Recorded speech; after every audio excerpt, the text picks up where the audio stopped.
Please attention please. আমি BSc engineer.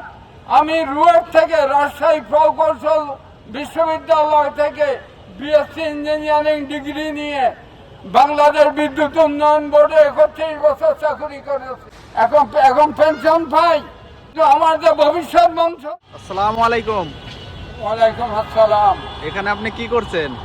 Please attention please, ভালো করে শুনুন। বর্তমানে বাংলাদেশ একটা পঙ্গু রাষ্ট্র, ব্যর্থ রাষ্ট্র। আমাদের বিশ্ববিদ্যালয়ের সংখ্যা কত বাংলাদেশে? প্রায় 250 সরকারি বিশ্ববিদ্যালয় আর বেসরকারি 134টা। এ প্রায় 250 বিশ্ববিদ্যালয় থেকে বছরে প্রায় 30 লক্ষ উচ্চ ডিগ্রি লাভ করে, গ্র্যাজুয়েশন মাস্টার ডিগ্রি নেয়, ডাক্তার, ইঞ্জিনিয়ার, জজ, ব্যারিস্টার সব MBA পাস। 30,000-এরও কর্মসংস্থান নেই। জুট মিল বন্ধ, পেপার মিল বন্ধ, সুগার মিল বন্ধ, কলকারখানা সব বন্ধ। দেশের অবস্থা মারাত্মক। 29টা পতিতালয় সরকার চালায়। পতিতালয়, প্রস্টিটিউশন, DCSP পুলিশ পাহারা দেয়। এই হারাম টাকা দিয়ে দেশ চলছে। আমাদেরকে চিন্তা করতে হবে। প্রতি বছর প্রায় 30 লক্ষ উচ্চশিক্ষা লাভ করে, 30,000-এরও কর্মসংস্থান নাই। এদের চাকরির বয়সও শেষ, বিয়ের বয়সও শেষ। আপনার উদ্দেশ্য কি? এখন এই জাতিকে বাঁচাইতে হবে। আমি বিএসসি ইঞ্জিনিয়ার।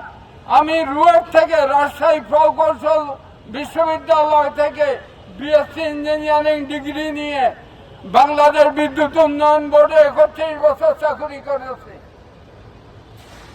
এখন পেনশন পাই। কিন্তু আমার যে ভবিষ্যৎ বংশধর, আমার মেয়েও ইঞ্জিনিয়ার, জামাইও ইঞ্জিনিয়ার।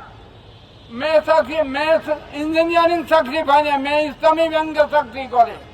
জামাই বেকার, জামাইও বিএসসি ইঞ্জিনিয়ার। কি মারাত্মক পরিস্থিতি! এই জাতিকে, এই দেশকে কিভাবে বাঁচাবেন? যুব সমাজ, ভবিষ্যৎ বংশধর, এদেরকে কিভাবে আমরা রক্ষা করব? আমাদেরকে চিন্তা করতে হবে। ঘুষ দুর্নীতি বন্ধ করতে হবে, দুর্নীতি বন্ধ করতে হবে। কলকারখানা, মিল, ফ্যাক্টরি চালু করতে হবে। আমাদের বাংলাদেশ নদীমাতৃক বাংলাদেশ।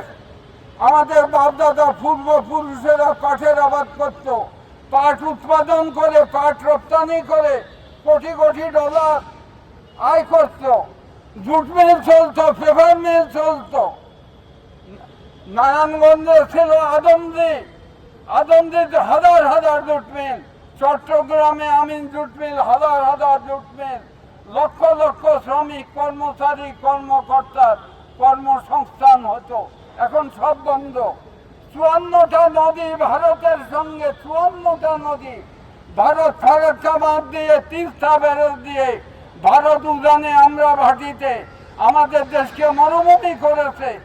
অনেক বহু নদী সেদিন পত্রিকায় দেখলাম কুষ্টিয়াতে 6টা নদী শুকিয়ে গেছে। সেখানে আবাদ হচ্ছে, ফসল হতে হবে। আপনি কি বিএসসি ইঞ্জিনিয়ার? জি। কিসে, কোন ডিপার্টমেন্টে? Mechanical BSc engineer. হ্যাঁ। ও আচ্ছা। তো এখন সরকারের কাছে আবেদন একটাই, যে যাতে আমাদের কর্মসংস্থান বাড়ে, তাই তো? অবশ্যই অবশ্যই। আমাদের 6 কোটি যুবক বেকার। আপনার এই আন্দোলন কতদিন ধরে চলতেছে? এটা প্রচার করতেছি। এখানে ইত্যাদি বাংলাদেশ আছে, জানেন? ইত্যাদি বাংলাদেশ একটা সংগঠন আছে। এটা আমার নাটোরে গেছিল, আমার বাড়ির নাটোরে বড়াইগ্রাম উপজেলা। এটা আমার বক্তব্য নিয়েছে।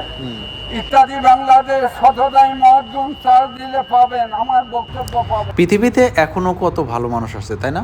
সততাই মহৎ গুণ, এটা নিয়ে, এই উদ্দেশ্য নিয়ে একজন বিএসসি ইঞ্জিনিয়ারের মাঠে নেমে সংগ্রাম করা। সে একজন সরকারি কর্মচারী থাকা সত্ত্বেও তিনি রিটায়ার্ড প্রাপ্ত। এখন রিটায়ার্ড প্রাপ্ত হয়েও এখন আমাদের জুনিয়রদের জন্য কত না সরকারের কাছে আবেদন ও সংগ্রাম করে চলছে প্রতিদিন। মহাখালী রেলগেটে প্রতিদিন তিনি এই পোস্টার এবং মাইক নিয়ে একা একাই সংগ্রাম করে সেই রেলগেট মোড়ের উপরে দাঁড়িয়ে।